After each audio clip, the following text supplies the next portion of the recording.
দর্শক, এমন একটি খবর নিয়ে বিকালে আমরা আপনাদের সামনে হাজির হয়েছি, যেটি আসলে প্রত্যাশা করিনি। এই মুহূর্তে আমরা আছি মাগুরা শহরের পাতিপাড়া এলাকাতে। তো সেই পাতিপাড়া এলাকাতে এক মর্মান্তিক ঘটনা ঘটে গিয়েছে।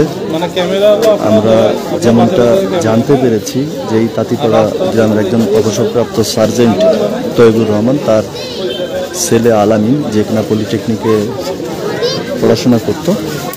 তো সেই ছেলে গত রবিবার রাত থেকে ঠিক নিখোঁজ ছিল।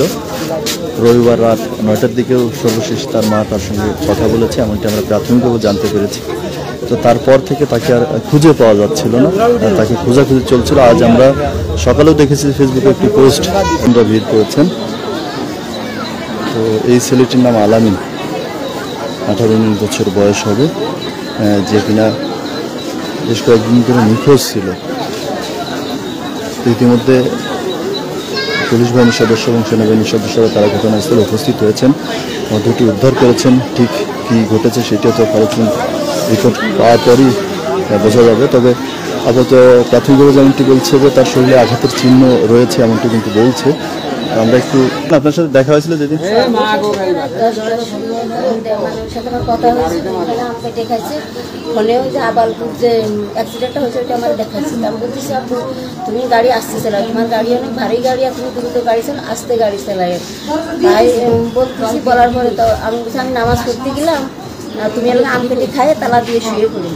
তারপরে আমি নামাজ পড়ে উঠে এই পাশে কোনো বাজনাটা এদিকে আসছি, তারপরে দেখি ছুরি রয়েছে, ফোনও ওইখানে ওই যে দরজার সাথে আমার বাঁধানো রয়েছে, স্যান্ডেল ম্যান্ডেল সব কিছুই রয়েছে, ও নেই। তারপরে আমি এলাকে সাড়ের দরজা খুলে দিছি, যাই আমি ঘোরাঘুরি করতেছি, দেখতেছি যে পথ দিয়ে কোনো দিকটা আসে নাকি, কোনো জায়গায় দিল নাকি দোকানে কোনো তা দেখলাম না আর আসে না। এইভাবে আসতেছে, এখানে বসতেছে, সারা এইভাবে করতেছি, যাচ্ছি ওইখানে আবার এসে একটু বসতেছি, আবার যাচ্ছি, যেতেই আসে না।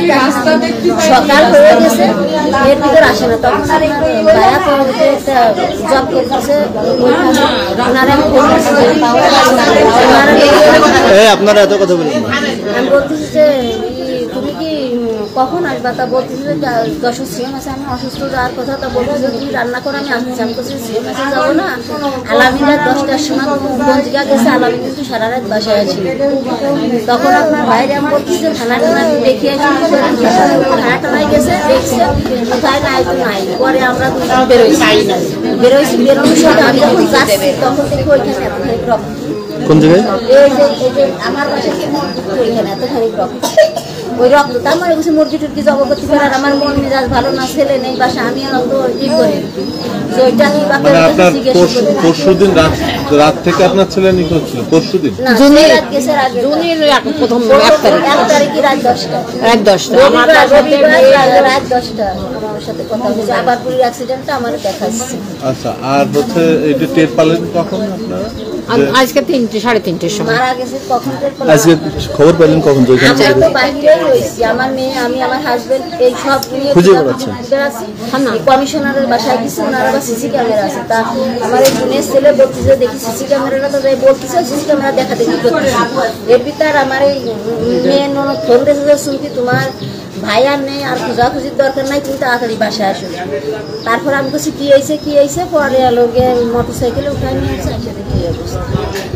তো আমি জানি যে এত দূর পর্যন্ত করেছে, আর আমার মনে হয় আমার ঘরে ওর সাথে কি কারো কোনো জ্ঞানদান ছিল এরকম বলছে আপনারা কিছু? এখন মোটরসাইকেল কিনেছে মতন দেখে হিংসা দ্বন্দ্ব হতে পারে।